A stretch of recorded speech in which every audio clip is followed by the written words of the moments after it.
Je déclare mon meublé, spécialiste de la fiscalité et de l'accompagnement des loueurs en meublé, a le plaisir de vous présenter Je découvre le monde du meublé, le podcast à destination de tous les loueurs en meublé. Que vous envisagiez de vous lancer dans l'aventure de la location meublée ou que vous soyez déjà fin connaisseur des avantages de cette activité, retrouvez-nous chaque semaine pour parler conseils, bons plans et suivre ensemble l'actualité de la location meublée.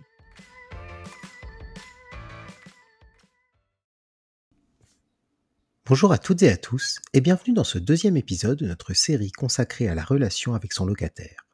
Aujourd'hui, nous aborderons le moment de l'entrée dans les lieux du locataire et plus particulièrement tout ce qu'il convient de savoir sur l'état des lieux ainsi que sur le cas particulier du refus des meubles. Vous le savez sûrement, il existe deux catégories d'équipements en location meublée. D'une part, les 11 équipements obligatoires, dont la liste a été fixée par le décret du 31 juillet 2015 et dont la présence permet au logement d'être considéré comme meublé au regard de la définition posée par la loi Allure et ajoutée à la loi du 6 juillet 89, et d'autre part, les équipements que l'on peut qualifier d'optionnels ou de facultatifs, allant du lave-vaisselle à la machine à café, et dont le rôle est d'apporter des services ou du confort supplémentaire aux locataires.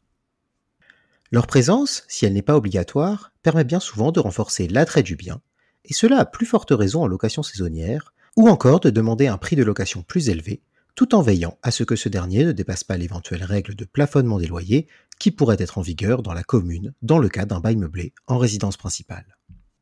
Quoi qu'il en soit, ces équipements doivent faire l'objet d'une attention toute particulière lors de l'entrée dans les lieux d'un nouveau locataire, car ils seront au centre de deux documents extrêmement importants lors de la conclusion d'un bail de résidence principale, l'état des lieux d'entrée et l'inventaire des objets et équipements du logement.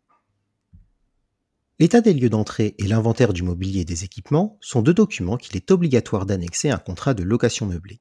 Ils ont pour but de protéger à la fois le propriétaire et le locataire, en attestant de la présence des équipements et de leur état, et en permettant de prouver toute dégradation ou disparition d'équipements pendant la période de location.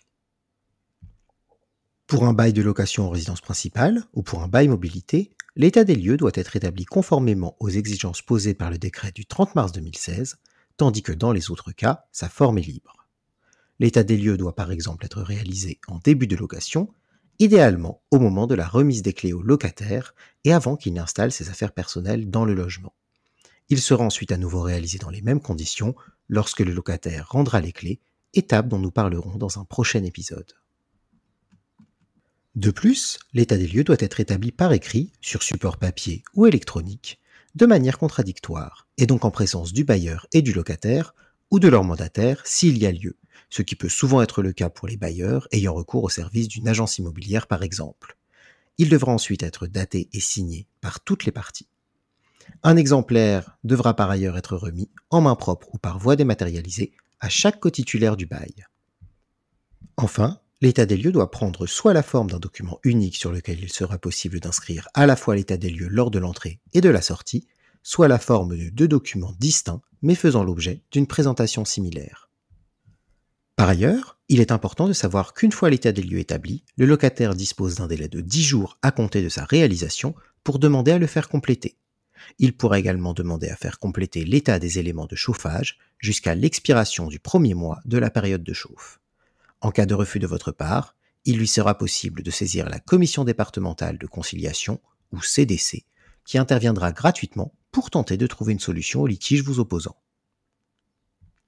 En parallèle de l'état des lieux, un inventaire des meubles et objets loués devra également être annexé au contrat. Ce dernier devra lister l'ensemble des équipements présents dans le logement, ainsi qu'éventuellement leur état et leur coût. Cet inventaire permet notamment de prouver que les équipements obligatoires nécessaires à la qualification de meublé étaient bien présents dans le logement lors de l'entrée dans les lieux du locataire. Attention, il est également très important de savoir que le propriétaire a l'obligation de remplacer tout équipement défectueux présent dans le logement, même s'il ne s'agit pas d'un équipement obligatoire, et à condition bien sûr que ce ne soit pas le locataire qui soit à l'origine de l'avarie. Autrement dit, tout équipement mentionné sur l'inventaire devra être remplacé s'il s'avère défectueux. Si vous ne souhaitez pas être tenu de remplacer certains équipements facultatifs, notamment s'il s'agit d'équipements d'occasion, vous pouvez choisir de ne pas les mentionner dans l'inventaire des équipements. Mais dans ce cas, vous ne pourrez pas non plus vous en prévaloir et en demander le remplacement à votre locataire lorsqu'il sortira des lieux. À ce sujet, la meilleure option étant certainement d'en discuter avec votre locataire. En matière de coûts, le fait de passer par un mandataire pour établir l'état des lieux entraîne souvent une facturation de la part de ce dernier. En la matière, c'est l'article 5 de la loi du 6 juillet 1989 qui s'applique. Lorsque l'état des lieux est réalisé par un mandataire, les honoraires peuvent être partagés entre le bailleur et le locataire. Toutefois, des limites s'appliquent quant à la participation qu'il est possible de demander à votre locataire. Ainsi, il ne pourra jamais se voir demander de s'acquitter d'une somme supérieure à celle dont vous vous acquitterez. De plus, le montant que le locataire aura à sa charge ne pourra être supérieur à un prix équivalent à 3 € par mètre carré de surface du logement. Par exemple, pour un logement de 50 mètres carrés, l'état des lieux ne pourra jamais être facturé plus de 150 € au locataire. Pour un tel logement, si l'état des lieux coûte 200 €, le locataire n'aura donc que 100 € au maximum à payer, car il ne peut en aucun cas devoir s'acquitter d'une somme supérieure à celle du bailleur. Et si l'état des lieux coûte 400 €,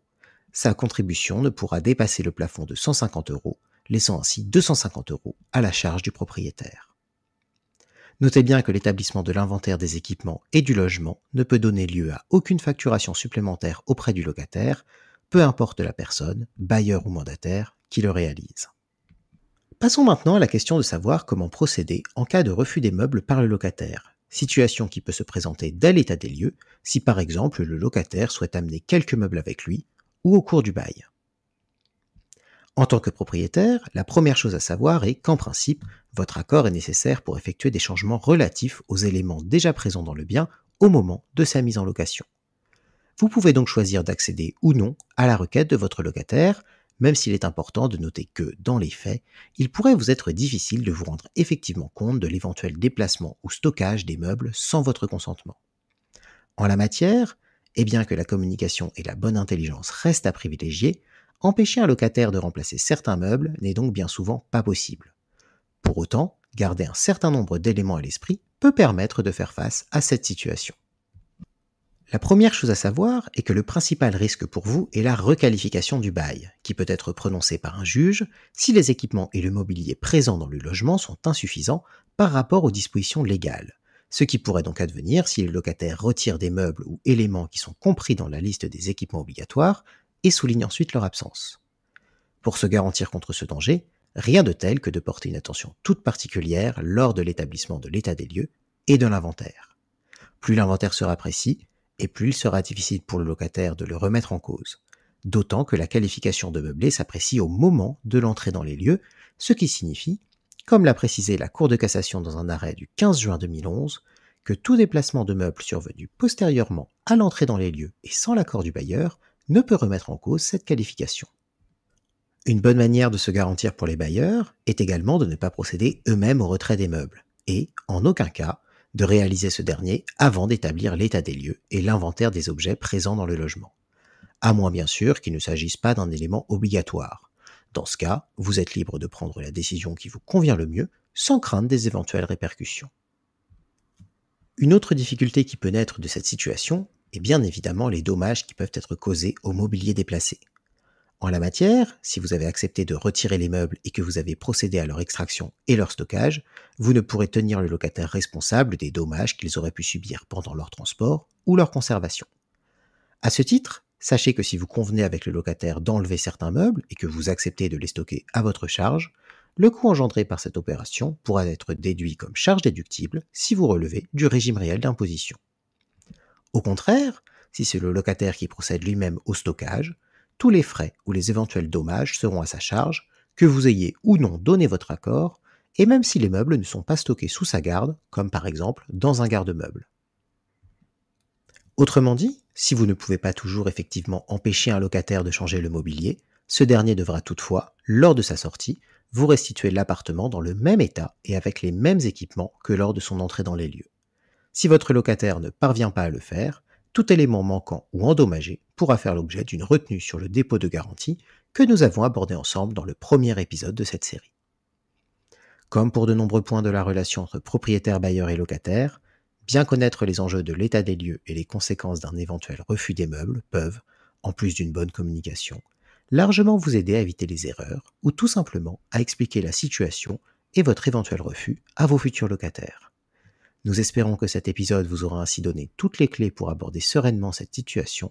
et vous donnons rendez-vous dans notre prochain épisode qui sera consacré aux différentes échéances d'un contrat de location meublée. Si vous avez aimé notre podcast, faites-le nous savoir et n'hésitez pas à vous rendre sur notre site internet, à nous suivre sur les réseaux sociaux ou encore à nous contacter directement par téléphone ou par mail à l'adresse contact@jedéclaremonmeublé.com.